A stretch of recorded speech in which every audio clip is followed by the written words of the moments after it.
힘찬 찬양 감사합니다. 예배 순서를 보면 여러 가지 기도 순서 이런 순서들이 있는데요.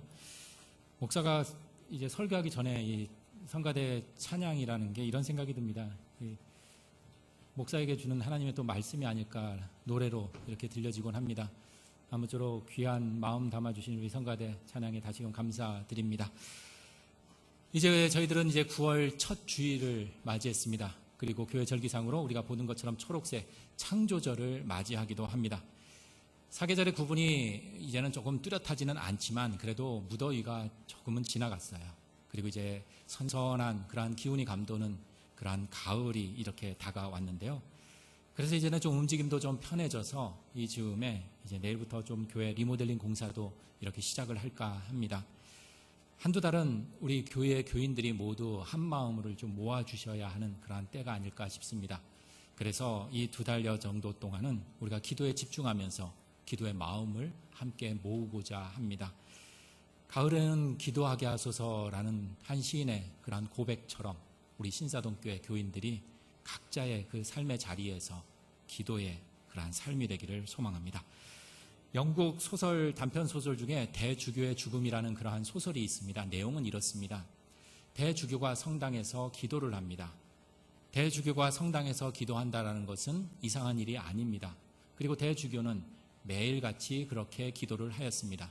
그러던 어느 날 자신이 하나님께 그날도 어김없이 창조주 하나님, 오 전능하신 나의 하나님 아버지시여 라고 기도를 하였습니다. 그러자 하늘에서 음성이 들렸습니다. 그래, 무슨 일이냐 라는 소리가 들렸습니다.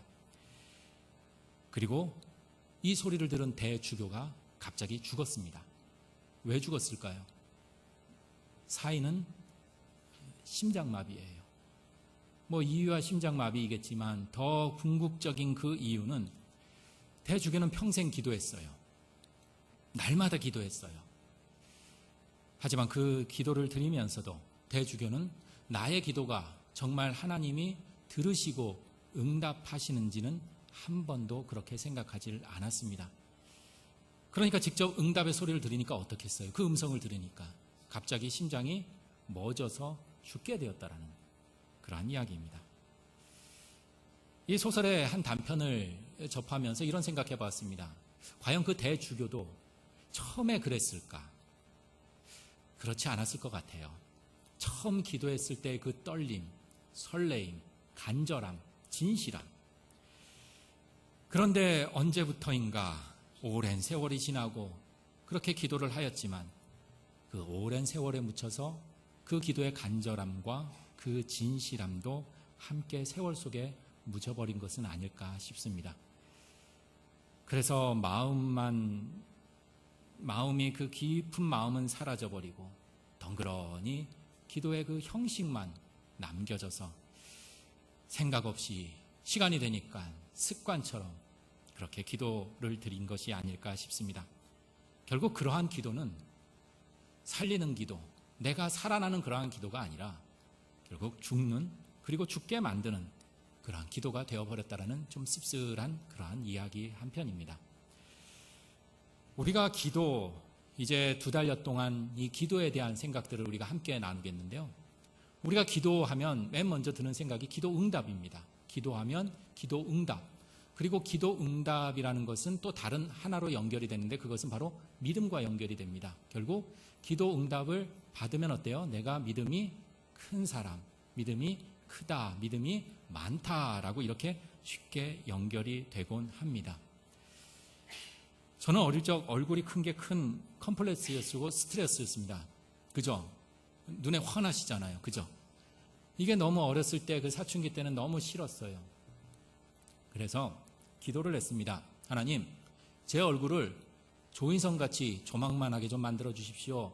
산기도를 갔습니다. 나무를 붙잡고 여기서부터는 좀 과장입니다. 너무 진지하게 듣지 마세요. 나무를 움켜쥐고 나무를 치고 땅을 치며 통곡하며 간절히 진실되게 기도를 하였습니다. 이제 그렇게 오랜 시간 기도를 하고 동이틀 새벽 무렵 산을 내려오면서 과연 저는 기도 응답을 받았을까요? 못 받았을까요? 허세리 장로님 받았습니다. 아멘 해주셨어요. 감사합니다. 기도 응답을 받았어요. 어떻게요? 우리 아시는 분도 계시겠지만 얼마나 간절하게 주먹을 나무도 치고 땅도 치더니만 주먹이 퉁퉁 부어서 얼굴만해진 거예요. 결국 이 얼굴이 조막만해진 것이 아니라 이 주먹이 부어서 얼굴만해졌어요. 자, 결론으로 보자면 얼굴과 주먹이 똑같아졌어요. 기도 응답을 받은 것일까요? 안 받으신 걸까요? 헷갈리시죠? 자, 만약 여러분들 마음속에 그래, 허 목사가 한 것이 기도 응답을 받았다라고 생각한다면 저는 믿음이 큰 사람일까요? 만일 제가 기도 응답을 못 받았다 하면 저는 믿음이 작은 사람일까요? 우리도 기도를 하면서 기도와 그 기도 응답 그리고 믿음을 함께 연결 지으면서 생각을 하곤 합니다. 기도 응답을 받으면 믿음이 큰 사람, 기도 응답을 받지 못하면 믿음이 작은 사람, 없는 사람. 만약 그렇다면 여러분들은 나는 믿음이 좋은 사람, 큰 사람일까요? 믿음이 나쁜 사람, 믿음이 없는 사람일까요? 자, 이런 물음을 시작으로 해서 오늘 저희들 기도의 첫 발을 내딛고자 합니다. 그리고 오늘 본문 로마서 말씀을 통해서 때로는 쉽지만 때로는 그 어려운 기도의 길로 한 발자국 다가가 보도록 하겠습니다. 개인적으로 월요일부터 말씀을 묵상하고 이것저것 책도 보고 주석도 봤어요. 여러분들 미리미리 광고로 이렇게 다음 주 말씀 이렇게 하는데 다 읽어 오시죠? 그리고 좀 기도 부탁을 드리겠습니다. 제가 설교 준비를 하는데 여러분들도 기도를 많이 해주세요. 그래서 저 목사가 설교 준비하는데 하나님의 말씀 뜻대로 잘 이렇게 설교 준비할 수 있도록 기도해 주세요. 근데 이번 주에는 여러분들이 조금 기도를 덜 하신 것 같아요. 왜냐하면요, 월요일부터 말씀을 묵상하고 이것저것 뒤적뒤적하고 말씀을 준비했는데요, 금요일 오후까지 이런저런 복잡한 생각으로 이 말씀의 길을 제대로 잡질 못했어요. 그게 뭐 우리 기도 탓이야, 그냥 네가 못나서 그렇지, 이렇게 생각하실 수도 있겠는데 여하튼 그런 상황 속에 빠지고 있었어요. 점점 마음은 분주해지고요, 스스로 채근했어요. 그리고 어떤 목사님은 성경 쫙만 피면은 그냥 술술술술술 설교가 나오는데 나는 왜 이럴까? 나는 정말 말씀에 그 달란트가 없을까? 능력이 없을까?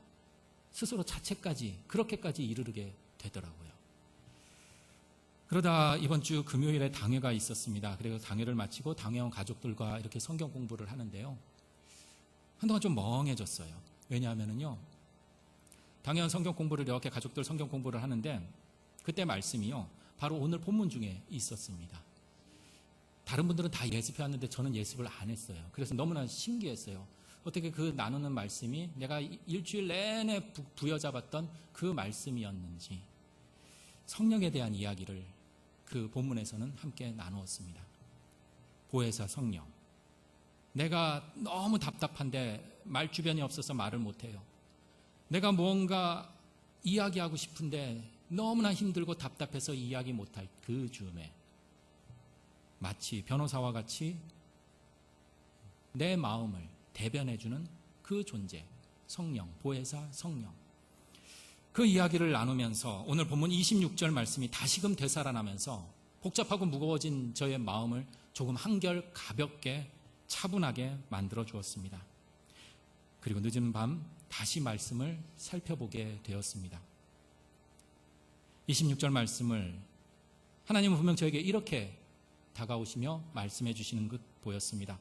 성령이 지금 나의 연약함과 나의 능력 없음을 도우시고 내가 주일날 교인들하고 함께 나눌 그 하나님의 말씀을 마땅히 어떻게 전해야 할지 모르는 그 순간, 제대로 알지도 못하는 그때 성령이 그런 나의 마음을 아시고 친히 말씀해 주신다라는 그 확신이 들었습니다. 마음이 한결 가벼워지더라고요. 내가 아니라 성령께서 나를 대신해서 친히 말씀해 주신다. 오늘 26절의 말씀은 바로 우리가 기도할 줄 모르고 기도 응답이 이루어지질 않아서 나는 믿음 없어 라고 절망하고 기도와 멀어질지라도 내가 기도하며 내가 간구하는 것이 아니라 26절 분명히 성령께서 내가 원하는 것이 무엇인지 그리고 내가 구하는 바가 무엇인지를 미리 아시고 대신 강구하신다라는 사실입니다. 마태복음 6장 8절의 말씀처럼 구하기 전에 너희가 있어야 할 것을 너희 하나님 아버지가 먼저 아시느니라. 이사야 65장 24절의 말씀, 너희들이 부르기 전에 하나님이 응답하겠고 너희들이 말을 마치기 전에 하나님이 들을 것이다. 어떠신가요, 여러분? 좀 기도에 대해서 해결이 되셨나요? 성령께서 우리가 구하는 바를 미리 아시고 해주신대요. 대신해 주신대요. 그러니까 여러분들 혹시 신도회나 무슨 모임, 구역예배나 이런 모임 했을 때 누구 기도 좀 부탁드립니다 하면 이제는 자신 있으시죠? 안 그러셔요? 말씀에 이렇게 적혀 있잖아요. 성령께서 친히 구할 것을 대신 강구해 주신대요. 그러니까 여러분들이 하는 게 아니에요. 그죠? 이제 모든 거 다 해결됐어요. 기도할 줄 모른다고 걱정하지 마십시오. 아멘 소리가 하나도 안 들리네요. 기도가 막막할 때 걱정하지 마십시오. 기도에 대해서 어려워할 필요 없습니다. 왜요? 성령께서 다 알아서 하시기 때문입니다. 다 됐죠? 홀가분하시죠? 네, 이제 혹시 뭐 신도의 모임이나 이렇게 했을 때 여러분들 다 그렇게 홀가분한 마음으로 기도하시길 바랍니다. 그런데도요, 성경에서는 우리에게 끊임없이 기도하라고 강조합니다. 쉬지 말고 어떻게 해요? 기도하라고 하죠. 눈 번쩍 뜨듯이 마치 깨어서 어떻게 해요? 기도하라고 해요. 성경은 끊임없이 기도하라고 우리에게 강조합니다. 좀 뭔가 뉘앙스가 맞질 않아요. 하나님 모든 것 아시고 우리가 구할 것 미리 다 아셔서 구해 주시기, 그렇게 기도하신다고 하시고 대신해 주신다고 하시면서 왜 또 기도하라고 할까요? 기도할 것 왜 강조할까요? 내가 기도하지 않더라도 우리 성령께서 내 마음을 더 잘 아셔서 나를 대신해서 그렇게 기도해 주시고 강구해 주시는데 왜 그렇게 복잡하고 번잡하게, 우리 할 일 많잖아요. 바쁘잖아요. 그런데 왜 또 기도하라고 하실까? 쉬지 말고 기도하라. 깨어서 기도하라. 이 무릎의 답을 찾아가는 것이 바로 우리가 이제 한 2달 정도 우리가 함께 걸어갈 길입니다. 그리고 동시에 기도는 과연 무엇인지를 자리매김하는 그러한 발걸음이 될 것입니다. 여러분들은 기도에 대한 각자의 그런 정의들이 있을 것입니다. 나는 기도를 이렇게 생각해. 기도는 이런 거야 라고 생각하실 수 있겠지만 저는 여러분들에게 기도는 이런 것이 아닐까 먼저 소개를 할까 합니다. 기도라는 것은 하나님을 만나고 하나님을 경험하고 알 수 있는 가장 좋은 길이 저는 기도라고 생각을 합니다. 제가 여러분들에게 자신 있게 이렇게 저의 기도의 정의를 여러분들에게 공유하는 이유는 바로 오늘 말씀 속에 담겨져 있기 때문입니다. 오늘 말씀을 찬찬히 새겨보면 그 이유가 담겨져 있습니다. 바로 성령이 우리를 대신해서 강구하기 때문이라는 사실입니다. 내가 눈 감고 내 입술로 두 손 모아서 기도하지만 그 기도가 내 기도라고요? 성경 오늘 말씀으로 26절의 말씀으로는 그건 내가 하는 게 아니라 누가요? 성령께서 하신다라는 거예요. 그렇다면 만일 내가 지금 기도한다고는 하지만 내가 기도하면 성령이 하신다는 거예요. 그러면 기도를 함으로써 인해서 성령이 내 안에서 움직이시고 활동하시고 역사하신다라는 거예요. 곧 임재하시는 하나님을 경험하고 만나게 된다라는 것입니다. 그러기에 기도라는 것은 하나님을 만나고 하나님과 교제하고 하나님을 더 가까이 경험할 수 있는 것. 곧 기도는 하나님을 만나는 통로, 하나님을 만나는 시간, 하나님을 만나는 장소인 셈이라는 것입니다. 그러니까 반대로는요, 기도하지만 어때요? 기도하지를 않으면 우리가 성령께서 나를 위해 간구하시는 얼마나 소중한 거예요. 얼마나 참 감사한 거예요. 얼마나 귀한 은혜입니까? 이것을 알아요, 몰라요? 모른다라는 거예요. 결국 우리가 기도를 한다라는 것은 우리가 원하는 바를 손에 얻는 소위 기도 응답이라는 목적에서 오늘 첫 시간에는 우리가 기도함으로써 우리가 하나님과 교제하는, 하나님이 내 안에 계시고 내가 하나님 안에, 그리고 내 속에서 하나님이 역사하신다라는 그 사실을 깨달아서 하나님을 만나는 교제의 기도가 오늘의 그 첫 발걸음이라는 사실입니다.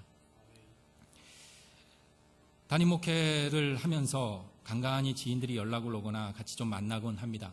그러면 지인들이 거의 대부분의 사람들이 안부를 이렇게 물어요. 교회 부흥했죠? 이렇게 이야기를 해요. 여기에서의 부흥이라는 것은 우리가 일반적으로 알지만 뭐 양적인 부흥뿐만 아니라 질적으로 교인들이 성숙하고 건강하게 이렇게 잘 되는 것을 우리는 부흥 성숙이라고 하지만 그 지인의 안부 소리처럼 저에게도요, 담임 목회를 하면서 여러 가지 기도의 제목들이 있었지만 그 중에 한 가지 기도 제목이 바로 교회의 부흥이었습니다. 그리고 그 부흥의 그 속마음은 솔직히 교회의 양적 성장에 무게중심이 쏠렸습니다. 그래서 예배를 마치면 저와 아내가 첫 하는 대화가 있습니다. 뭘까요? 오늘 예배 인원 어떻게 되지? 좀 줄었네? 이게 저의 아내와의 첫 대화의 모습입니다. 그리고 이제 1년 반 정도의 시간이 지났습니다. 과연 저의 기도에 그 응답은 이루어졌을까요? 안 이루어졌을까요? 어떻게 느끼십니까? 예스다 노다. 응답이 되었을까요? 안 되었을까요? 이거 얘기 잘해야겠죠? 기도의 응답이 되었을까 말았을까? 저 개인적으로는 저의 바람이 있었습니다. 구체적인 숫자까지 있었고요. 구체적인 모양까지 그려냈습니다.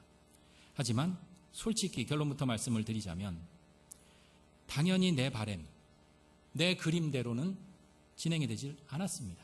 그러면 뭘까요? 기도 응답을 받았을까요? 못 받았을까요? 기도 응답을 받질 못했던 쪽으로 기울 것입니다. 자, 여러분들도 동일한 비슷한 경험들을 하셨을 것입니다. 만약 내가 간절히 기도했는데 기도 응답이 되질 않았다. 여러 가지 반응들이 있을 수 있겠지만 두 가지 반응으로 정리가 되지 않을까 싶습니다. 첫 번째 반응은 내 기도를 그렇게 간절히 했는데 이루어지질 않았다. 내가 바람대로 이루어지질 않았다. 그럼 절망하고 좌절하는 한쪽의 반응이 있을 수 있을 것 같고, 또 다른 한쪽은 그럼에도 불구하고 끊임없이 계속해서 기도하는 또 다른 모습이 있을 것입니다. 자, 저는 어느 쪽이 더 기울어졌을까요? 네? 형식적으로 얘기하지 마시고요. 물론 제 마음속에 하나님이 나의 기도의 응답을 내가 바라는 대로 이루어주지 않았구나라는 솔직한 실망과 절망도 있었습니다. 왜 없겠어요? 분명히 있었습니다. 그런데 달라진 것이 있었습니다.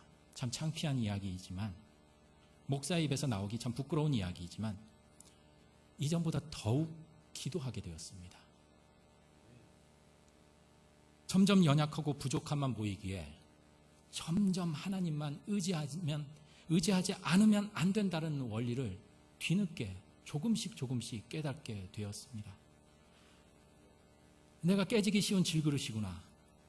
이 사실을 알고 더욱 하나님 의지하지 않고는 나는 도저히 살 수 없다라는 그 진리를 참 바보처럼 늦게 순간순간 느끼며 여기까지 오게 되었습니다. 그리고 이 시간 말씀을 함께 묵상하며 오늘 이 시간 이렇게 고백하게 되었습니다.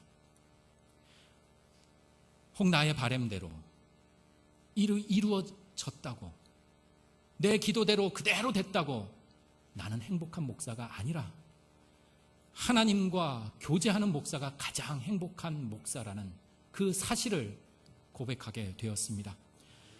내가 바라는 대로 기도 응답이 설령 되지 못해서 기도 응답을 받지 못한 그 목사가 불행한 목사가 아니라 하나님과의 교제를 잃어버린 목사가 가장 불행한 목사임을 고백하게 되었습니다.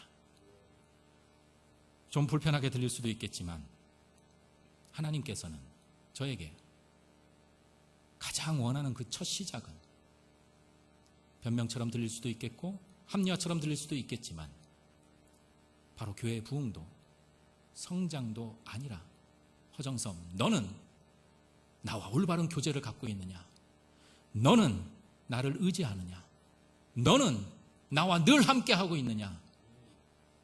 그것을 원한다라는 사실을 참 바보처럼 뒤늦게 깨닫게 되었습니다.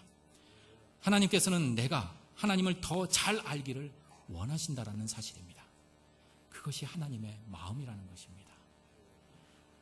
더불어 설령 내가 원하는 그 그림대로 내 삶이 그려지지 않을지라도, 기도 응답이 설령 다른 방향으로 흐를지라도, 빨리 응답이 이루어지지 않아서 계속 지체되더라도 뜻하지 않은 노라는 거절을 당하여도 우리 기도의 삶을 호흡처럼 그렇게 늘 이어가야 하는 이유는 기도함으로 내가, 기도하는 자가 하나님과 교제하여 더 깊이 하나님을 만나게 되기 때문입니다. 그러기에 그러한 기도자의 삶은 오늘 본문 28절의 선포처럼 모든 것이 합력하여 선을 이룬다라는 것입니다. 우리가 너무나 잘 알고 있고 유명하고 많이 암송하는 소중한 말씀입니다. 합력하여, 모든 것이 합력하여 선을 이루느니라. 하지만 앞구절 그 말씀, 하나님을 사랑하는 자, 곧 그의 뜻대로 부르심을 입은 자들에게 모든 것이 합력하여 선을 이루느니라.